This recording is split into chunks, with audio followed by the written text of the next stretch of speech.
They started rolling the things and everybody started arguing and they thought, oh, great, this is TV gold. Hello and welcome to Jungle Confidential, the Mails podcast and your place to hear all of the I'm a Celeb gossip. Today I've got the first ever winner, Tony Blackburn. Thanks so much for joining me. Morning, how are you, Tony? Good morning, very well, thank you. Good. Yeah, it was a long time ago, 2002. So last night, you what did you make of it? I mean, you know, obviously we were quite surprised to see Matt Hancock in the final three. Yes, it was surprising, yes. I mean, it was a difficult one. I thought it was a great series. I thought the people in it, all of them were good. And I didn't know who was going to be voted out or anything like that because they were all particularly good in it. So it was great. Ant and Dec, as always, were brilliant on it. I thought they were very funny. Matt Hancock, of course, was the one that everybody thought was going to do all the Bush Tucker trials. And he was particularly good at them. I mean, I've never seen somebody being quite so good at that. He was amazing. And it was a difficult one because I think people voted for him to do the trials to punish him for what he was doing. But when they saw he was so good, they suddenly dropped him. And he did come across very well. It's a very difficult one, isn't it? He did come across very well. And I think the people in there, I thought they reacted to him very well as well. I mean, Boy George had a little chat with him. And I think Chris Moyles found it a little tricky sometimes with him. But they didn't bully him. They had a sensible chat with him. And he became, and I think Boy George summed it up by saying there are two Matt Hancocks. There's the political one and the one that we know in here who's very likeable. Yeah, I mean, do you think that would have been easy to do? Obviously, as somebody that spent 3 weeks in that camp, do you think it would have been easy to split off somebody you are with 24/7 from all these things you've read and seen and heard? Of course, you know, people have got their own experiences of the repercussions of Matt Hancock's decisions. Do you think that would have been an easy thing to do? I'm not sure I'd be able to do that. No, it wouldn't have been easy at all. I mean, you know, they had their say, and I think it was Boy George who said, "I'm finding it very difficult to like you." But then afterwards, when he came out, he did say there were two sides to Matt Hancock. I found it difficult watching it because my sister died in the COVID, and I wasn't able, because I abided by the rules, not to be with her. I wasn't able to help her at all, and I just saw her last time on a video link. So for me, it was very, very difficult to watch that. And from the point of view, but I watched Matt Hancock, and I thought he did terribly well in the series, but he asked for forgiveness, and I think there are a lot of people who will find that a little bit difficult. Have you forgiven Matt Hancock? Have you forgiven Matt Hancock? No, I can't. Well, I can't. I don't think anybody who's lost somebody as close as I had with my sister there, I can't forgive anybody. I can't forgive somebody who didn't abide by their own rules. I can't forgive all the parties that went on because it wasn't fair. It was, you know, they set the rules. I abided by the rules, as most of us did. And to see people not abide by them is very difficult. And I mean, I think the way that we got the vaccines and everything like that was wonderful, and as a country. But some of the politicians didn't behave very well. And, you know, you've got to, if you make rules, you've got to abide by them. And so it's very, very difficult to forgive that. So I don't dislike Matt Hancock at all. I think he did very well on the programme, but forgiveness is quite a difficult thing to do when you've had somebody in your family that you've lost and you've abided by the rules and you weren't able to be there and help that person. You know, the last time I saw my sister was on a video link and she had an oxygen mask over her face and then she passed away. So, you know, I can't forget that. No. I'm sorry to hear about your sister. I had no idea. That must be very difficult. Do you feel that Matt Hancock overshadowed the show? You know, we had some great characters on there, didn't we? Of course, the winner, Jill, who was just incredible. We'll talk about her shortly. Yes. Do you feel like having Hancock on there did kind of put everyone else into the background a little bit? I don't really think so. I mean, I think in the initial time, it was an amazing amount of publicity, and we were all watching, you know, Matt Hancock in there. But the others were such good personalities. I mean, I loved Sean Walsh, I thought as a comedian, I thought he was very, very funny on there. Jill Scott, I'm glad she won it because she had a great sense of humour. But I thought Boy George and all the rest of them, they contributed remarkably well. And it was a tough one to be in, because they were all very, very good. And it was a great series. So I don't think he overshadowed them. He brought an amazing amount of publicity to the programme. So I think it probably attracted a lot of people who probably had never watched it before. So I think from that point of view, I think ITV did a marvellous job. It was good investment. It was money well spent, wasn't it? I mean, I think that they got 12 million votes last night, which is huge, isn't it? That's a lot. And Huge, I mean, I only know a few people that vote compared to however many people watch it. We're still awaiting the ratings from last night, but I suspect it will be one of the most watched television shows of the year. Yes. Jill won. I was so delighted to see that Jill had won. She was really deserving, wasn't she? I mean, I thought Owen was wonderful, but he didn't feel like a real winner to me. I think runner-up was probably the right place for him. What was it about Jill that you think the public loved? Well, I am not a football fan, so I wasn't really aware of her too much. I mean, I watched the women's FA, was it the FA? The Euros. It was the Euros. Yeah, that's right. Yeah, I don't really you really don't like football, do you? No, I don't watch it. No, I don't watch it. I never have done. She was really, really, she had a great sense of humour. She did all that she was supposed to do with the trials. And she was, and of course she is a team player, as she said. And so she was very good with people. So I thought she was a really, really good winner. I thought that she'd win probably after about a couple of weeks. I really didn't know in this series who was going to win it. I didn't think Matt Hancock would win it. I thought he would. I didn't realise he'd go quite as far as he did. I don't think he did either. I don't think he thought he would go as far. But people were voting for him, and people were outraged that he was there in the top three. But come on, he was voted for, and he did very, very well in there. So you can't blame him being there. And he's obviously, I don't know, he must have given up on a political career. And he's not the only politician who's been there. I mean, remember George Galloway going around like a cat in Big Brother. Well, of course, Nadine Dorries was on I'm a Celebrity too, wasn't she? I mean, it's quite a well-trodden path, isn't it? And I think we do see another side of a politician, don't we, when they go on television? I mean, that's a real debate, isn't it? Again, something that people are very passionate about. Well, they're ordinary people like you and I. I mean, it's just their job. We see so much of them on television going on and not answering the questions they're asked. I mean, so that from that point of view, we do see another side to them. We see that they are human beings like the rest of us. They make mistakes and we make mistakes. So, but we see a lot of them on TV. Now, obviously, you won. You were the first ever winner. You had absolutely no idea what to expect, did you, when you went on that programme? No. Obviously, they do now, don't? Because we've seen 20 series of it. How will Jill be feeling this morning? I think she'd be absolutely thrilled about it. I mean, it's a great achievement. It's a tough show to do. I mean, when I went in, we didn't know that we were going to do the bush tucker trials. I don't think anybody told us about it. And I remember the first person to do a bush tucker trial was Tara Palmer-Tompkinson. And she went out, and we thought we were just going to be sitting around the fire talking. She went out and she came back and she said, I don't understand it. They threw a lot of bugs all over me.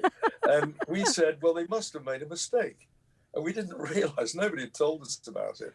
And so on the first one, we didn't know. Now, of course, you know what's going to happen. So you go into it knowing what to expect.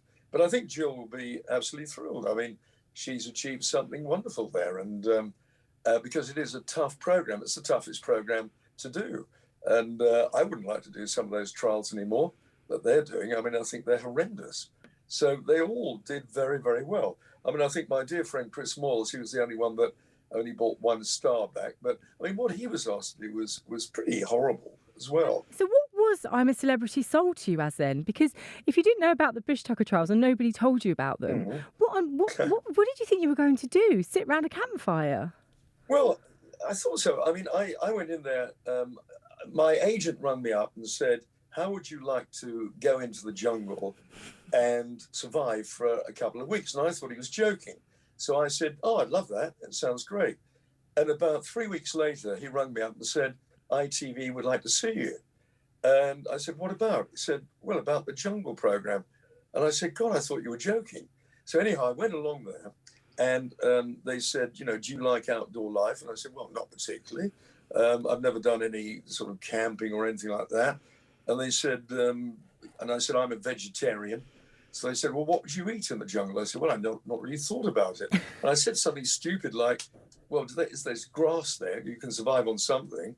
And I said, I'm a vegetarian. I've been a vegetarian since the age of 4. And I said, I couldn't hurt or harm an animal, and I couldn't eat an animal. And I was 60 years old at the time then. And they said, well, why are you here? I said, well, you asked to see me. And so that was it. And then about a week later, my agent rang up and said, they want you to do the show. My wife tried to talk me out of it and said, I don't think you'd be very good at that because you prefer to stay in a nice hotel and not in a jungle.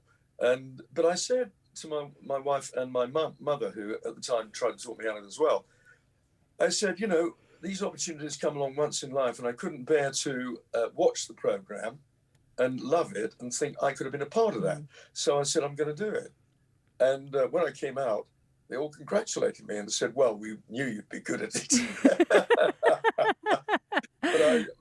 but I did love doing it. I mean, it was a great experience. And every moment of it I liked, and it changed me as a person. How did it change you? How so? It made me more confident with people. I actually, funnily enough, I don't like parties and I don't like that. I'm quite a loner myself. I like my family and my close friends, and that's it. But being in there with people that you don't know, you've got to try and get on with people. Not having mobile phones. The jungle itself, or the rainforest, is beautiful, and the quietness of it.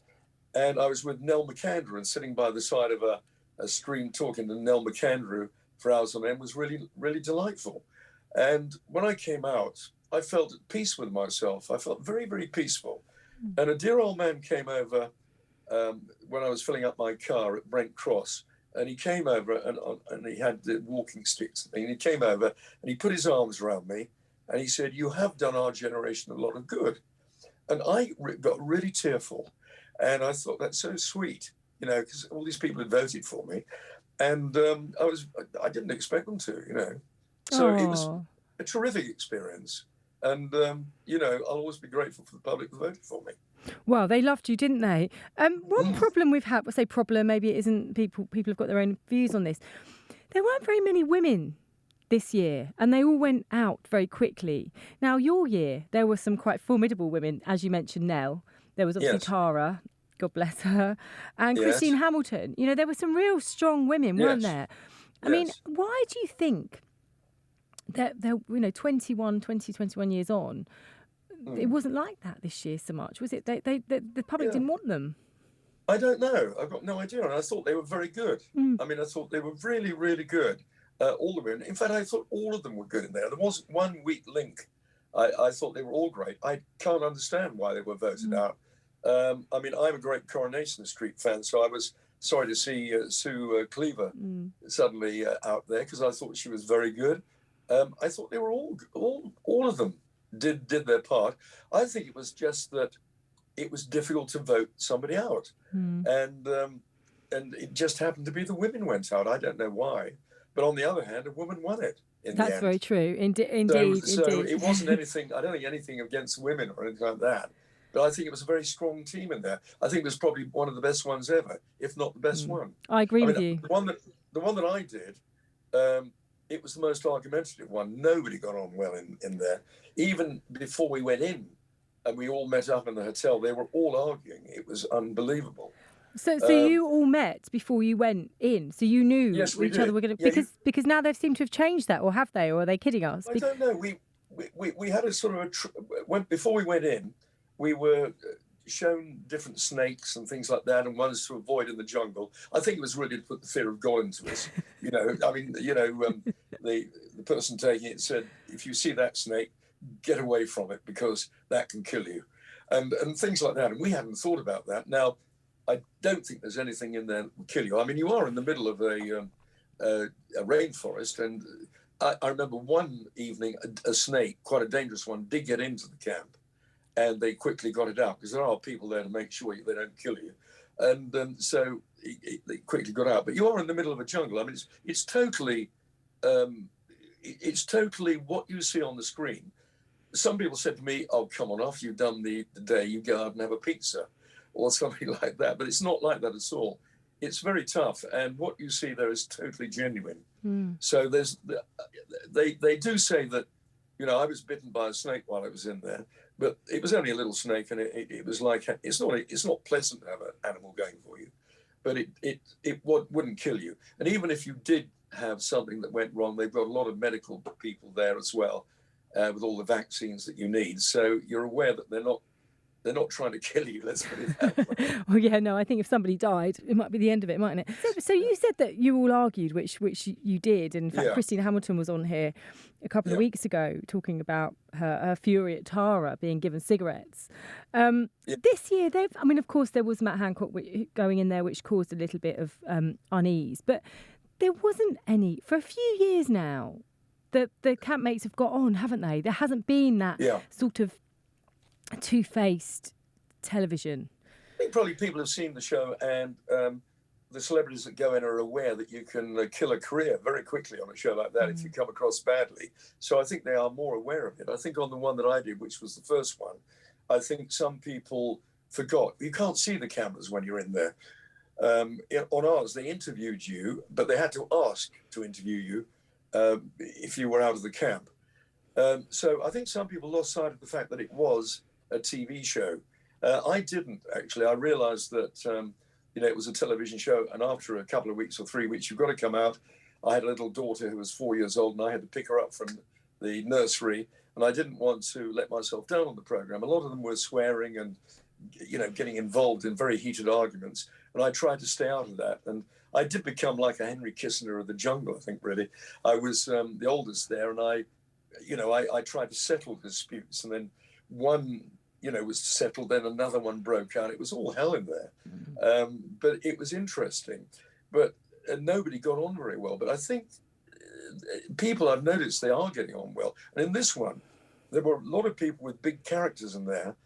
But, you don't know. The show is edited, so we didn't see any arguments. There might have been some. We don't know. But they did seem to all get on and like one another. Yeah. And I think that's nice. On the one that we did, when the arguing broke out, and there was a lot of it, there really was a lot of arguing. I know after I went out there, the producers said they started rolling the things, and everybody started arguing, and they thought, oh, great, this is TV gold. So they liked it. But most of them they get on well. And this one, particularly, they got on very well. And it's nice to see that. Yeah, I thought it was nice. So where are the cameras? I'd love to know where the cameras are. Can you tell us? Yeah, of course I can. Yeah, they. I don't know where they are because I didn't see them. But you could hear sometimes when they did a changeover in the shifts, the cameramen, you could hear them behind the bushes and things like that. They were there, and they had little cameras as well. We didn't know where. We spotted one or two of them, but you don't see the cameras when you're in there, so you're not aware it's a TV show. When you're on camera the whole time, 24/7. Even if you get up in the middle of the night to go to the loo, suddenly the lights go up, and they're filming you going to the dunny, they call it, don't they? And so you're on 24/7 on the cameras, but you don't see them. Sometimes you just hear the cameramen shuffling around at the back. Jill Scott, obviously, she's won. What has she got to look forward to now? I don't know. It's difficult. I think when it's slightly different now. I think if she wants to change her career or something, she might get a few commercials and things like that. But I don't know how it will change. I think she'll probably be seen on Loose Women and programs like that, obviously, and be interviewed for a week or so. When I did it on the first one, the publicity went on forever. Now, I think there are so many reality shows, it doesn't register quite as strongly as it used to. And so after about 2 or 3 weeks, people even forget who's won it. It doesn't go on because another reality show comes on. We're going to have Big Brother all over again. So that's going to start up. We've got Strictly Come Dancing at the moment. That's still on. So this series is finished. Jill Scott, everybody knows at the moment. And I think she's made quite an impact on there. I don't know what she wants to do. She's a footballer. I'm not aware she's a broadcaster. Ed Balls, for instance, was on Strictly Come Dancing. and now he's on Good Morning Britain. Yes. And so he changed his career. Christopher Biggins came on. In fact, he did the first ever one of these podcasts. He said he made £1 million the year after he won. Now, did you have anything quite as lucrative as that? No, I didn't. I mean, I went on there. I went on there because I wanted to do the show because it interested me. I didn't want to change my career. I was quite happy doing what I was doing. I mean, until I read in the press that I'd gone in there to rescue my career, I thought I was doing all right. I mean, I was on the radio 6 days a week, and I didn't go on there to change what I'm doing. I'm a disc jockey and do bits of television and stuff, and that's what I wanted to do. I didn't want to change anything.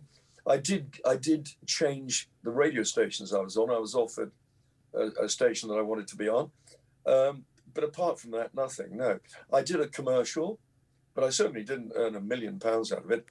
In fact, on the first one, we were all paid exactly the same. Are you allowed to say what that was? I'd probably rather not, but it was under 20,000. Really? So then you've got, I mean, I think it's pretty much confirmed that Boy George was paid £500,000, which is insane. And, you know, the viewing figures are around about the same. You know, I don't think there's any more viewing figures these days. That's huge, huge elevation, isn't it?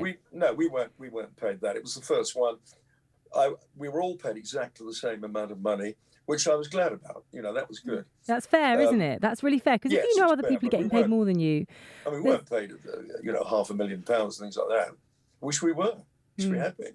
Indeed. But we weren't. But, you know, money isn't everything. It was a great thing to do. The show was great to be a part of. And, you know, I mean, to have won it, it was fabulous. You know, I really, you know, I was really happy after that.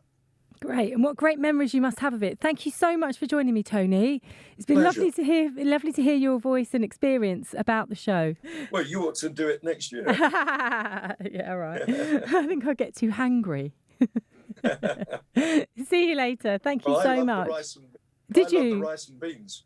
Did you? Someone else said that the other day. I think it was Chrissy Rock said that. Yeah, indeed. Yeah, it was very nice. Thank you.